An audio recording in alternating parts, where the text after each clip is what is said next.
necessary to brew Coors Light down as low as 34 degrees? Do the mountains really need to turn blue when your beer's as cold as the Rockies? You be the judge. Frost brewed Coors Light, the world's most refreshing beer. You know, one thing I hope you like about Chalk Talk is just pointing out some of the little details. This isn't overly complex, and this was the touchdown, the 70-yarder, the huge play to Chris Polk there against Cal Berkeley on Saturday, and they showed a replay, and they did a nice job of breaking the play down. What Chalk Talk allows us is a few of the minute details that are really critical to having the success. 3rd and 12 play. Steve Sarkisian said they studied this Cal defense very closely. When they played some of the coverages, they felt like there were opportunities to be had, and boy, did Chris Polk have an opportunity and take advantage of it. 4 little details I want you to point out. Okay, I want to point out. Number 1 on this play, splits. Okay, I can't tell you how many times when you install a play, and I learned this really in the West Coast system, and Mike Holmgren was so adamant about every inch and every split that those receivers made.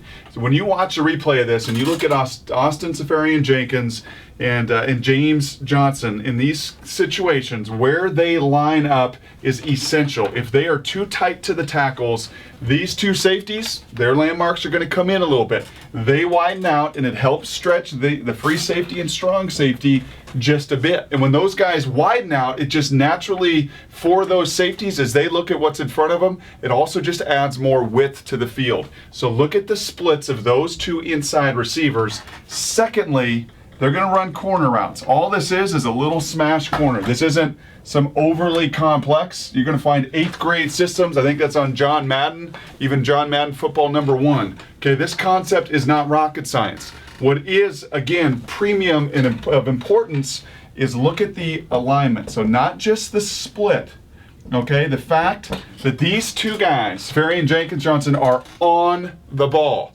How many times do you see those inside slot guys? They're naturally off the ball. Your split ends up, your flanker's back, but these guys are usually in the slot off the ball. And I'm here to tell you, if they were off the ball on this play, Chris Polk doesn't score a 70-yard touchdown. Why? Because when they're 4 yards deeper and they're running this route combination, well, guess what these safeties are doing? They've seen this before. Okay, well, I know the corner's coming, and I have a chance to not only get to my landmark, but you know what else they would do? They probably have the opportunity to peek in just a little bit as they're getting to their landmark. Instead, these guys get right on top of them in a blur.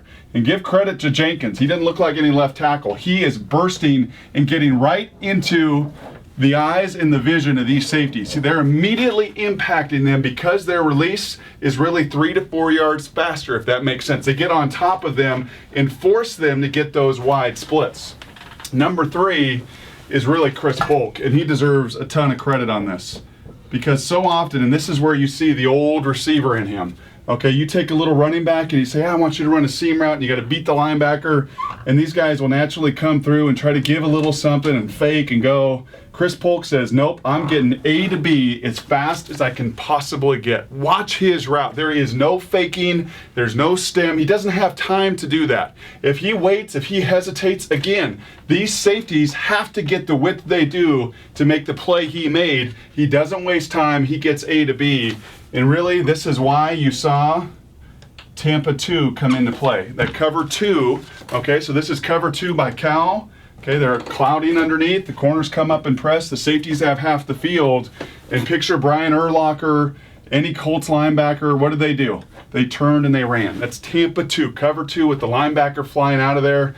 Well, this linebacker had never seen Chris Polk do this. He got a little lazy. He got flat-footed. He was 1 step late. And Chris Polk was 70 yards to pay dirt.